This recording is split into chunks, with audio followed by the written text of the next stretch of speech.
Your metabolism is the foundation of health, yet 93% of Americans have a suboptimal metabolism. If this is you, you're going to struggle to lose weight. You're going to have brain fog throughout the day, and you're going to have massive energy swings after eating. So today, I want to talk about how to determine your metabolic health, the two root causes of an unhealthy metabolism, and practical steps to fix your own metabolism. But before we get started, I want to quickly introduce myself.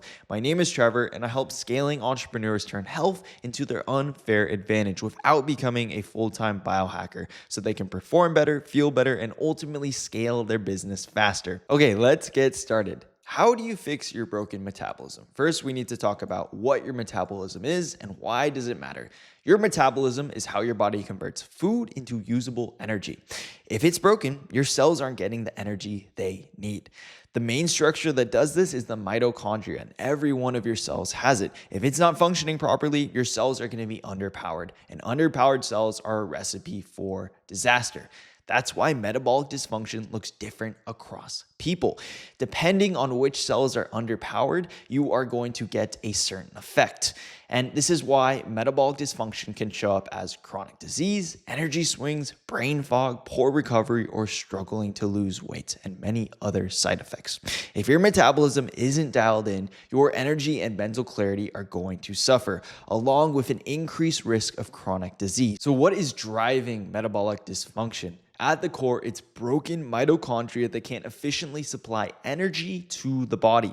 The main drivers of this are insulin resistance, chronic stress, and inflammation. And the worst part is they all feed into each other. When your body becomes insulin resistant, it's harder for your cells to use energy. So your body produces more insulin, which increases stress and inflammation, which worsens the insulin resistance. Insulin's job is to take glucose out of the bloodstream and supply glucose to your cells and tissues. This is essentially supplying your cells and tissues with energy.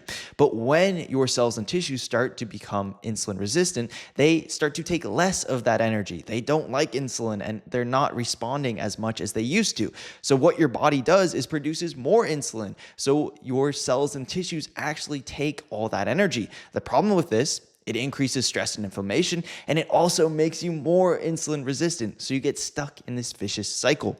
And what causes this cycle is poor sleep, excessive body fat, inflammatory foods, improper carb usage, lack of exercise, overeating, and chronic stress. Anything that drives insulin resistance or chronic inflammation or chronic stress is going to contribute to metabolic dysfunction. And I know it sounds like a lot, but I promise you, if you get these core foundation practices down, you are going to be able to overcome your metabolic dysfunction and see sizable improvements in 1 to 2 months. So you're probably asking, how do you determine if you are metabolically healthy? And metabolic health is hard to determine through one marker alone. Instead, we need to take a holistic view. Firstly, how is your energy? After eating carbs, do you crash? Do you have these massive energy swings throughout the day? If you have a meal with 50 carbs and then 30 minutes later, you practically feel like you're falling asleep, then that probably points to metabolic dysfunction. It shows that your body can't efficiently use carbs for energy.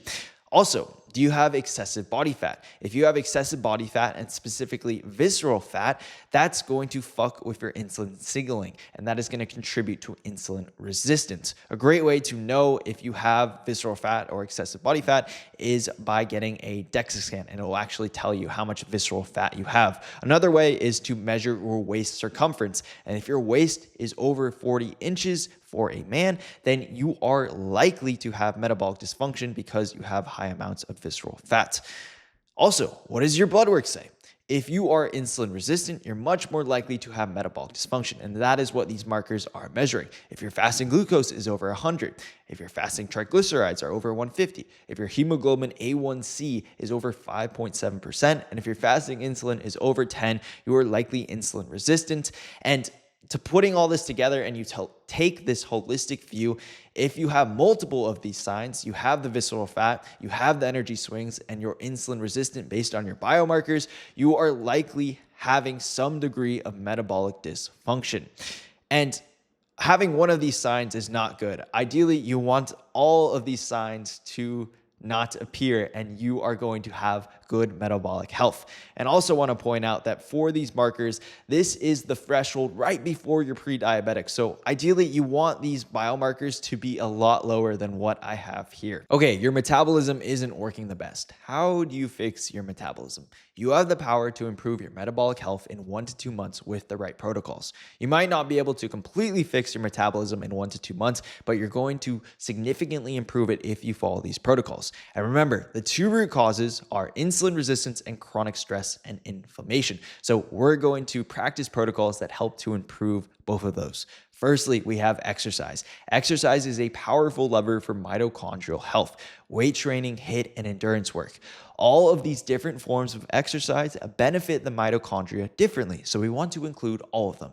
What I suggest is you take the amount of time you have each week to exercise and you split that between weight training and cardio. Then in the cardio, what you want to do is split up the type of cardio work you're doing. 80% of that cardio work should be endurance or zone 2 based. So think going on a run or going on a long bike ride. And then the other 20% should be higher intensity workouts, like doing sprints or doing a HIIT class. And the reason we include so much zone 2 cardio is because it is so beneficial for mitochondrial health. What it does is it helps your body use fat for energy more effectively. And what this leads to is less energy swings throughout the day, less energy crashes after you eat a meal, and you're also going to be able to lose weight more easily because your body is going to become more effective at burning fat and using it for energy. So zone 2 cardio is something you do not want to sleep on. Next, you want to change your meal habits to fight insulin resistance. Firstly, you want to eat fats, proteins, and fibers with carbs. Instead of eating carbs on their own or carbs just with proteins, you want to eat carbs with other macros. What this is going to do is slow down how fast the carbs enter your bloodstream, and this is going to prevent those big glucose spikes, which contribute to insulin resistance. Now, I'm not saying that you need to eat the fats, proteins, and fibers before you eat any carbs. You can just eat them all together. But if you do want less of a glucose spike and you want to progress with this faster, what you should be doing is eating the fats, fibers, and proteins first. So the chicken and avocado first, and then eat the rice. I know, not always ideal. Next, what you can do is add light movement after meals. So you can do a 10 to 15 minute walk after you eat, or you can do 10 bodyweight squats. Again, this is going to blunt this glucose spike, which contributes to insulin resistance. And after that, you want to adjust your meal timing. So instead of always snacking throughout the day or eating 4 to 5 times a day, I want you to have 2 to 3 consistent meals a day, and ideally space them out 4 hours apart. What this is going to do is help improve your insulin sensitivity, and it's going to prevent your body from keeping insulin elevated all day long. And as we know, elevated insulin contributes to insulin resistance. Next, you need to lose visceral fat. How do you lose visceral fat? You lose weight. Firstly, you want to eat in a calorie deficit. You want to eat less calories than your body burns. I'm not going to go over it because there's so many videos talking about it. After that, you want to eat an 8 to 10 hour window. What this is going to do is it improves your insulin sensitivity, since for 14 to 16 hours, you are not eating. That allows insulin to drop and get really low, which is going to improve, again, your insulin sensitivity. And what it also does is when you consistently eat in an 8 to 10 hour window, your metabolic machinery becomes optimized from consistently eating in that time frame. So your metabolism is going to be able to better process those foods into energy. After that, you want to get zone 2 cardio. Again, this is going to help you lose weight because you're burning more calories, and it's also going to make your body more effective at burning fat for energy, thus helping you lose weight. So you see how all these practices feed into each other. That is why it's so important to implement every single one of them and not just focus on a select few. Lastly, you want to manage chronic stress and inflammation. A lot of these practices are already doing that, but these practices are just going to help you reduce stress and inflammation even further. You want to prioritize high quality sleep. You want to cut inflammatory foods, refined carbs, processed foods with hidden bullshit. You want to practice stress reduction.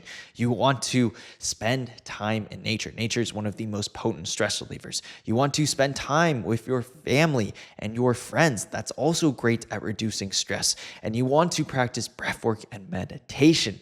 And like I said earlier, all these practices feed into each other. The more you can do, the faster you're going to improve your metabolic health. And I understand you guys are busy individuals. You're not always going to have time to implement all of these, but the more you can do, the faster you're going to get results, the faster you're going to improve your brain fog, your energy. You're going to have more stable energy throughout the day. You're not going to crash after meals. You're going to be able to lose weight faster. So that is why it's so important to prioritize as many of these practices as you can. Okay, let's run through a practical example. Here is Bob. Bob's metabolic health isn't great. He's insulin resistant, he has unstable energy, and he's obese.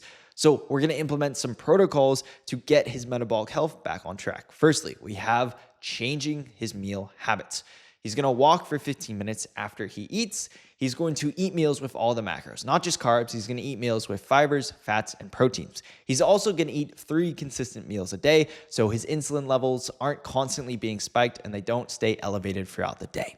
Next step, he's going to exercise. He's got around 6 hours per week. We're going to split that time between weight training and cardio. He's going to do 3 one-hour weight training sessions and 3 one-hour cardio sessions. Now, not every one of those cardio sessions are going to be 1 hour. They're going to be slightly different because remember, we're going to split our cardio between endurance training, so going on long bike rides or going on a run, and also higher intensity training. So this is sprints or doing a HIIT class.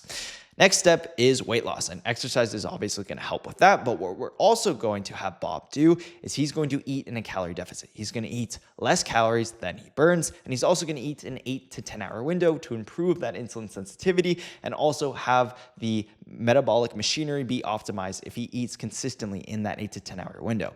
The last step is to reduce stress and inflammation. He's going to cut out all the inflammatory bullshit in his diet. He's going to spend 2 hours in nature a week, and he's going to carve out more time to see his family and friends. And from this, Bob is going to start to improve his metabolic health. And now Bob is happy. He's more insulin sensitive, he has more stable energy, and he has a much leaner physique. I hope you guys enjoyed this video. And if you have any questions, feel free to drop them below. And if you want to be more like Bob, then check the first link in the description to learn more about working with me in a one-to-one format. Thank you guys again, and have a great rest of your day.